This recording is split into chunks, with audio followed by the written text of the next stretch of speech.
فضیلۃ الشیخ العلامہ عبدالحمید بن عبدالجبار الرحمانی رحمہ اللہ کے فرزند ارجمن جو تعارف کے محتاج نہیں ہیں، الحمدللہ ہندوستان کا چپا چپا شیخ سے متعارف ہے، شیخ کو جانتا ہے،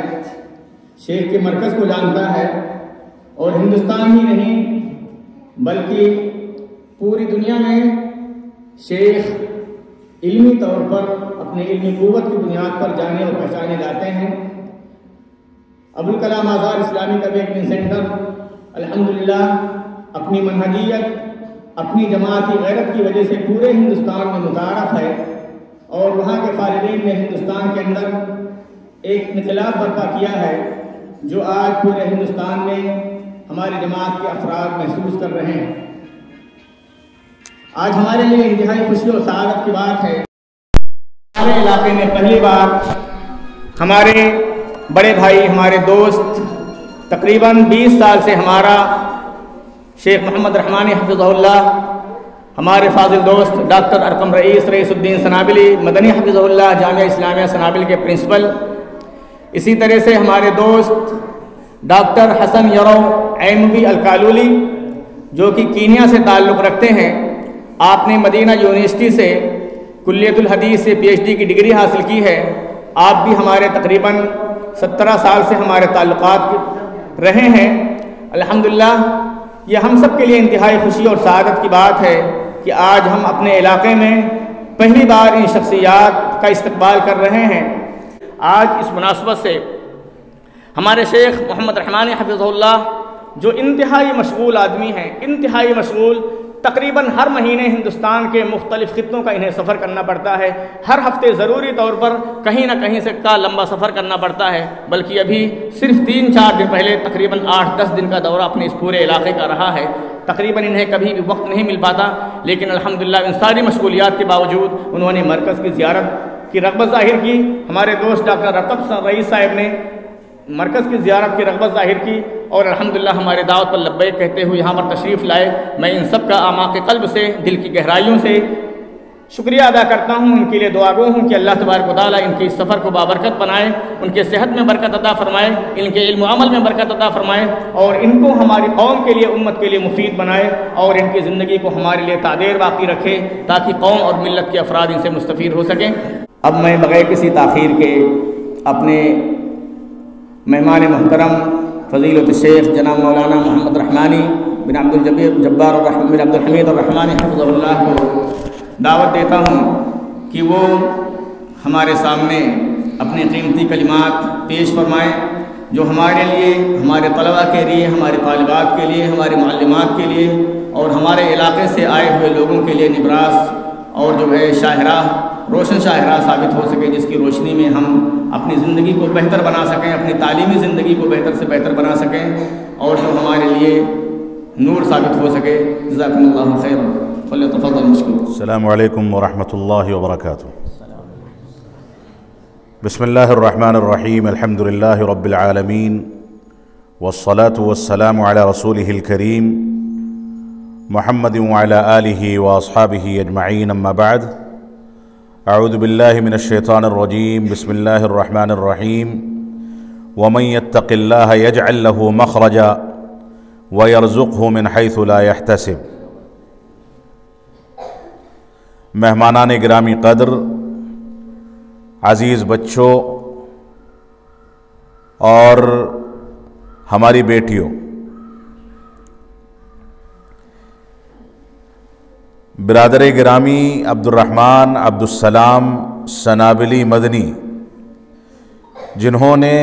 جامعہ اسلامیہ مدینہ منورہ سے ڈاکٹریٹ کیا ہے اور جامعہ اسلامیہ سنابل نئی دہلی سے فضیلت کی ڈگری حاصل کی ہے، ان کے اس ادارے کے بارے میں ان کی زبان سے کئی بار ذکر خیر سنا تھا، اور جیسا کہ انہوں نے بتایا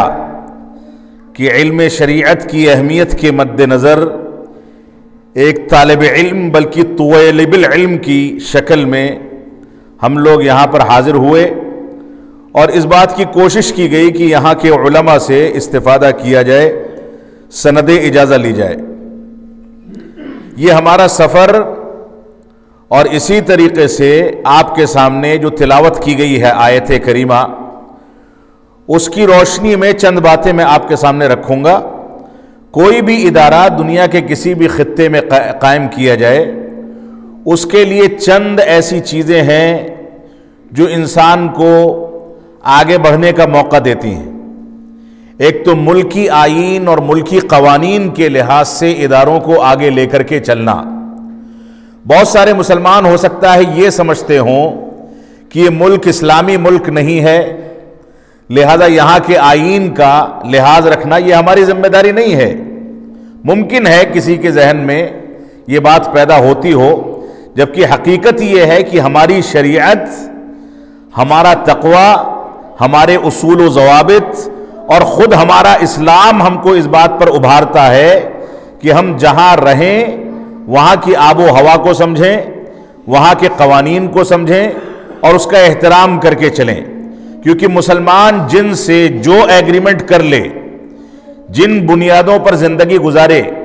سچا مسلمان وہی ہے کہ ان بنیادوں کو نبھا کر کے چلے اور ان قوانین کا احترام کرے۔ تو یہ اداروں کا قیام جو ہے بنیادی طور سے ایک ترتیب، ایک تنسیق اور ایک پلاننگ چاہتا ہے، اور اس پلاننگ میں اگر ہم اس بات کا اضافہ کر دیں کہ اگر دینی مقاصد کے لیے کوئی ادارہ قائم کیا گیا ہے،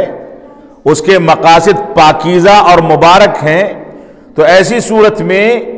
عام اداروں کے بالمقابل ہماری ذمہ داریاں زیادہ بڑھ جاتی ہیں۔ ایک عام ادارہ کوئی اسکول قائم کیا جائے، وہ قوانین کی پاسداری کر کے ماحول اور ملکی اور علاقائی احوال کا خیال کرتے ہوئے اس ہندوستان میں یا دنیا کے کسی بھی خطے میں چلایا جا سکتا ہے، اس کو لے کر کے چلا جا سکتا ہے۔ لیکن اگر دینی امور کا کوئی ادارہ ہے، تعلیمی ادارہ ہے، تو اس میں ایک بنیادی چیز کا اضافہ ہوتا ہے۔ وہ بنیادی چیز کیا ہے؟ وہ بنیادی طور سے تقوی ہے، جس کے بارے میں میں نے آیت کریمہ کی تلاوت کی۔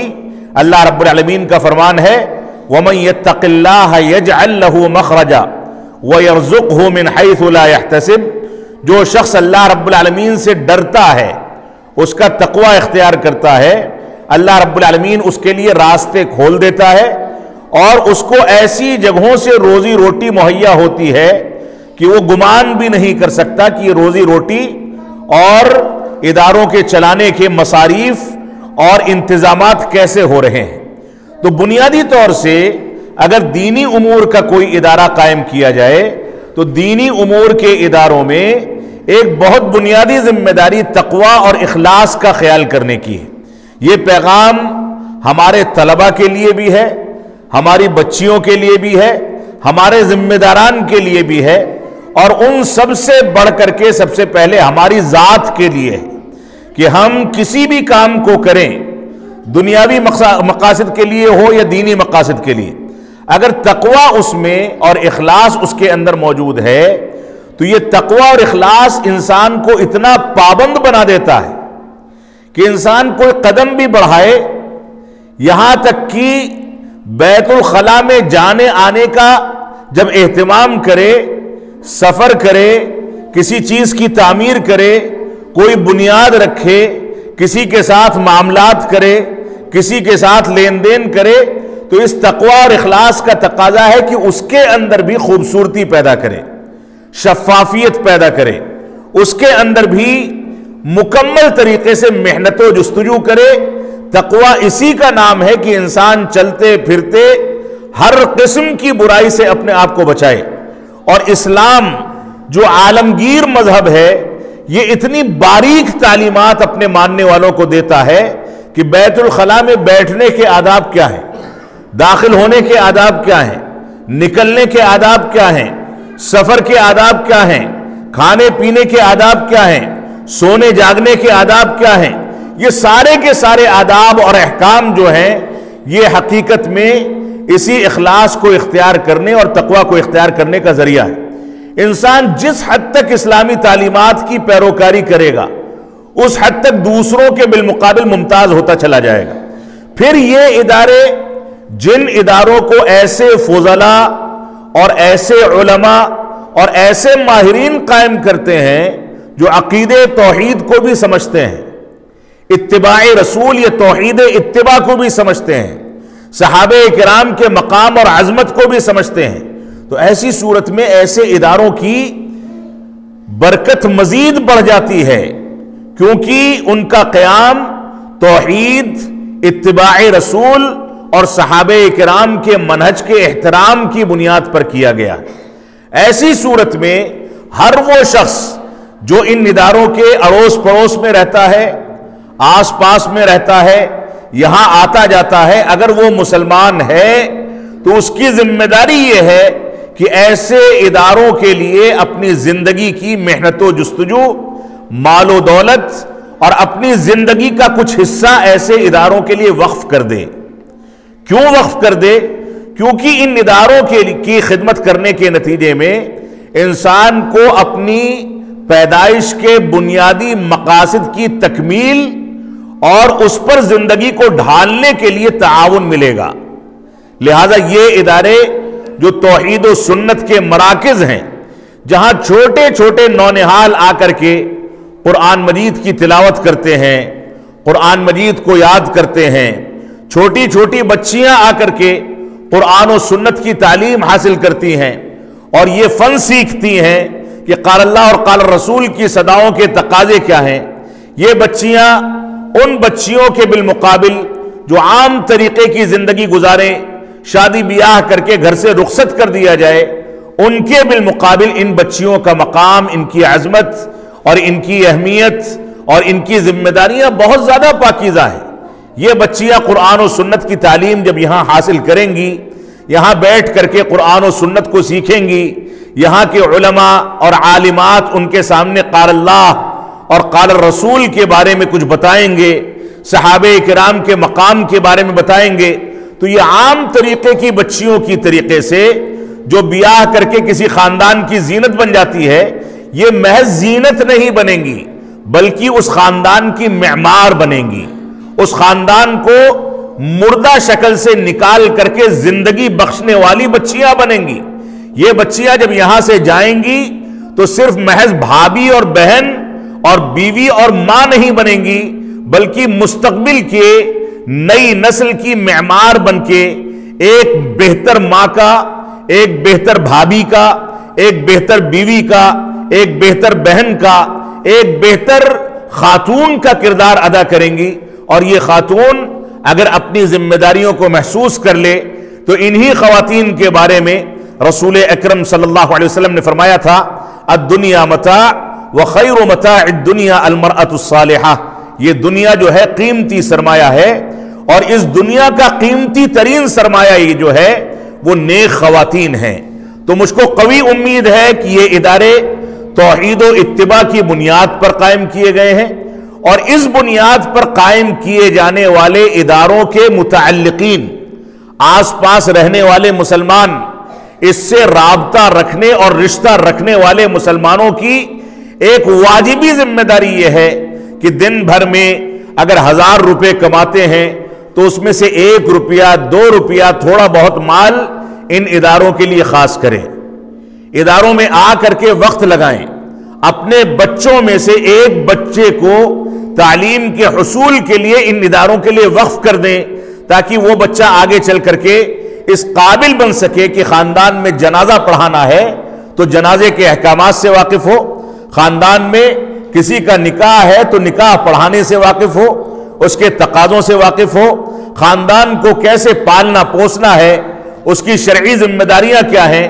اس کے بارے میں رہنمائی کر سکے۔ اور یہ ادارے چاہے چھوٹے ہوں یا بڑے ہوں، حقیقت یہ ہے کہ یہ ادارے دین کے لیے ریڑھ کی ہڈی کی حیثیت رکھتے ہیں۔